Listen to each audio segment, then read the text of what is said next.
Pag hindi ka marunong magtiis, masusuong ka sa maraming gulo. Bakit ba nasasabi ng tao na merong ginhawa at merong pagtitiis? Kasi naranasan niya muna magtiis bago siya nagtindi sa buhay, bago siya nagkaroon ng ginhawa. Ang gusto ng tao, puro ginhawa, ayaw mahirapan.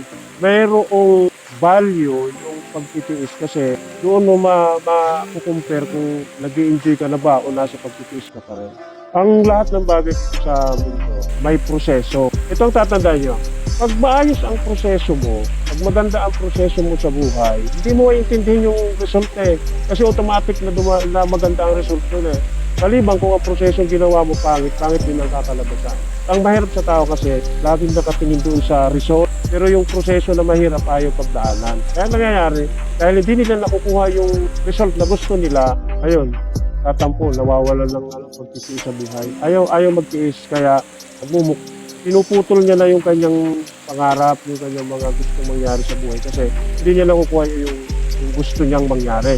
Samantalang hindi ka naman dapat nagpo-focus doon sa result Dapat nagpo-focus ka doon sa proseso. Gandahan mo yung proseso at maganda yung kakalabasan.